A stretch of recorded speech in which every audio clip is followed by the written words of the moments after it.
So look, these have been some great stories, Tony. We're coming to the end, of course, now. Any final thoughts on power or life, family, friends, anybody else you want to mention? Because this is Yeah. fantastic Well, stuff.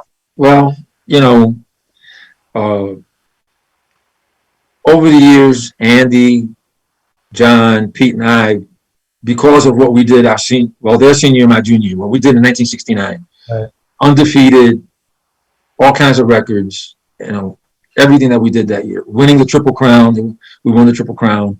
And for those of the people that don't know that, back then they had 3 track meets in a row. You had the Queens track meet, the Penn Relays, and the New York Relays. And if you won the same event in all three, you won the Triple Crown. And it was a big deal. The Daily News sponsored it. You won a big giant, a huge plaque. It looked like a giant screen TV. It was huge. And the school, they presented to the school. And it was difficult because back in the late 60s and early 70s, the metropolitan area, the tri-state area, New York, New Jersey, Connecticut, we had the best runners in the whole country. You couldn't go to a track meet. It was unbelievable. If you picked up a magazine and looked like, okay, for the mile run, the top 10 mile runners in the country, they all came from New York, New Jersey, Connecticut. The best half milers, New York, New Jersey, Connecticut. The relays, we dominated everything. And it was just crazy how, for that period of time, from like 66 to 71, that area of the country was just, like here in Texas, they're sprint crazy, 100 and the 200 meters. But up there, the distance races and the middle distance races, they dominated.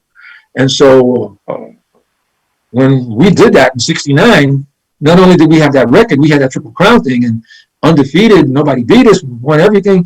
We even won races. Our 2-mile relay team, there were times when Beelan would take the Lovett brothers off and let them run other events and leave Andy and I, and he would put 2 other guys on there, John Jakovich and Ray Nordane and whoever he decided. We'd have 4 or 5 other guys that fit right in, and we'd still win.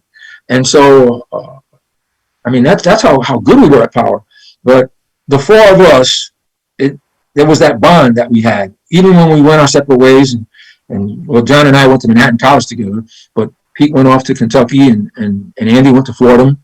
And years later, we all kept in contact and there was always that bond. And just recently, we lost Pete.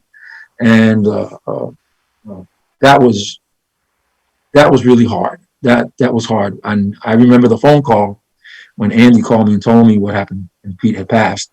And in my little office here, I don't know if you can see behind me, on the wall behind me, if you look to your left, those are all photographs from high school. If you look to the right, those are photographs from college.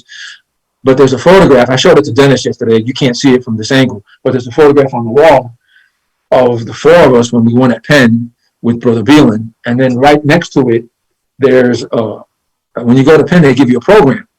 Well, in 2019, when we went for our reunion, the cover of the program has our signatures on it, and which is really cool. It says John Lovett, Pete Lovett, and has our signatures on the outside. And it's in a frame. I have it up on the frame with the picture. And when Andy called me and told me that Pete had passed, I was so upset that I came back in the room and I took the picture down. And I just took it down. I said, there's not 4 of us anymore. There's just 3 of us now, and it's not the same. It's not us anymore. So I took the picture down, and my daughter, who's grown and lives, doesn't live near us, but she came by the house, and she came into the room, and she said, "Where's the picture, Dad?" And I said, "Oh, I took it down," because I called her and told her she had met Pete, and she just thought Pete was the funniest guy. She just loved Pete, meeting him, and so she said, "Where's the picture?" I said, "Oh, I put it in the closet." She said, so she didn't say anything, and I walked away. And a few minutes later, I went back in, and the picture was back up on the wall. And I looked over and I said, "Who put the picture back up there?" And my daughter said, "I did." And I go, "Why did you do that for?" And she said, "Because there'll always be the 4 of you." She says, "Pete's watching. There'll always be the 4 of you." And so I get emotional when I think about it, because I love those guys. And so every morning, just like, people go into the Manhattan College gym, and first picture they see at the gym is me. In the morning when I walk in, first picture I see is that one. Pete's there, so Pete's always going to be there with me. So it's other than that, life is good. Those are fabulous stories, Tony. This is Steve Callis from the Power Memorial Academy Alumni Association, along with Hall of Famer, Power Hall of Famer, Tony Colon. We'll see you the next time. Thank you.